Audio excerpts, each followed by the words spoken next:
جب تمہیں اللہ کا ذکر سننا اچھا لگے تو جان لو کہ تم کو اللہ سے اور اللہ کو تم سے محبت ہو گئی ہے۔ مطمئن زندگی گزارنے کے لیے لازم ہے کہ اللہ نے آپ کو جو نعمتیں دی ہیں ان پر رب کا شکر ادا کیا جائے۔ اگر یہ بھی نہ ہوتیں تو کیا کرتے؟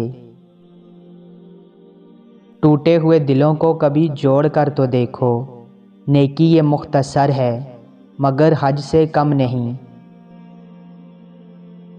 جن کو یہ علم ہو جائے کہ اللہ پاک بہت غور سے سنتا ہے تو پھر وہ اپنی کہانی کسی اور کو نہیں سناتے۔ تمہیں اپنی خوبصورتی ظاہر کرنے کے لیے کسی انسان کی ضرورت نہیں ہے، تمہیں اللہ تعالیٰ نے بنایا ہے، اس سے خوبصورت اور کیا ہے؟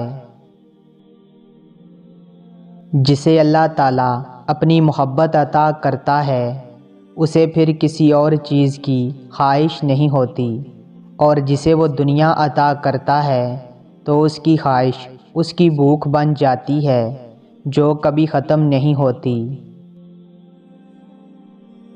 اہل جنت کی 4 نشانیاں۔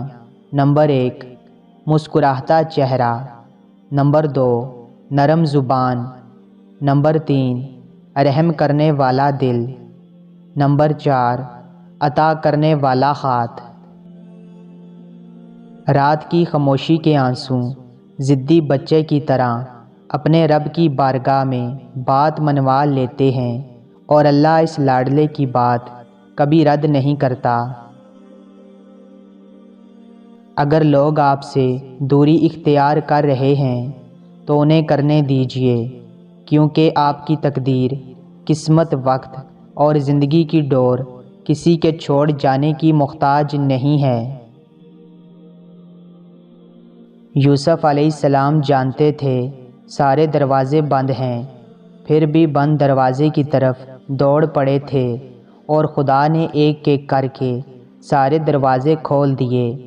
کبھی اگر لگے کہ تمہارے لیے بھی دروازے بند ہیں تو جان لو کہ تمہارا اور یوسف کا خدا ایک ہی ہے۔ کسی نامحرم کی محبت میں گمراہ ہو کر اللہ سے شکوہ مت کریں۔ جس رشتے کی اسلام میں گنجائش ہی نہیں، اس میں برکت کیسے ہو سکتی ہے؟ ایمان تو یہ ہے کہ اپنے منہ کا نوالا کسی بھوکے کے منہ میں ڈال دینا، اس یقین کے ساتھ کہ دینے والی ذات نے یہ نوالا اس کی قسمت کا میرے ہاتھ میں دیا تھا۔ جب دکھ شدت اختیار کر جائیں تو بولنے کی غلطی مت کرنا، یہ تو صبر کے لمحات ہوتے ہیں، وہ لمحے جب اللہ آپ کے ساتھ ہو جاتا ہے، اور جب وہ ساتھ ہو جاتا ہے تو انسان فرش سے عرش پر پہنچا دیا جاتا ہے۔ دیکھو، یہ موقع گنوانے کا نہیں ہوتا، بہت کچھ پانے کا ہوتا ہے۔ غم کی بڑی کارروائی یہ ہے کہ غم تمہیں بہت ہی نرم کر دیتا ہے۔ اگر غم نہ ہو تو انسان پتھر ہی رہتا۔ سجدے کی توفیق ملنا بھی رب کی نعمتوں میں سے ایک بہترین نعمت ہے۔ جن سے یہ توفیق چھن جاتی ہے پھر نہ وہ دنیا کے رہتے ہیں نہ ہی دین کے۔ بہترین فیصلے چاہتے ہو تو سب کچھ اللہ پر چھوڑ دو۔ دلوں کو صاف کر کے جینا سیکھو، معافی مانگنے میں پہل کرو، معاف کرنے میں پہل کرو۔ اللہ دنیا میں ہی تمہارے لیے جنت کی ہوائیں چلا دے گا۔ کس کس کو راضی کرو گے؟ بس ایک رب کو راضی کر لو، سارے مسئلے حل ہو جائیں گے۔ جو بارش میں 7 رنگوں کی دنک دکھا سکتا ہے، دکھ کو سکھ میں بدلنا اس کے لیے کیا مشکل؟ میں نے اپنی اوقات کو بڑے قریب سے دیکھا، فقط چند سانسیں ہیں جو رب العزت کی محتاج ہیں۔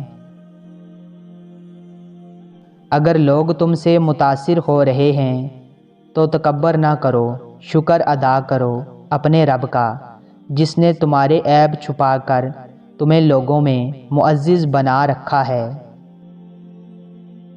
زندگی میں ہر پریشانی کا صرف ایک ہی حل ہے، اللہ سے بات کریں، اللہ سے مانگیں، اللہ پہ چھوڑ دیں، اللہ پہ بھروسہ کریں، اللہ سے کہیں اور کہتے رہیں۔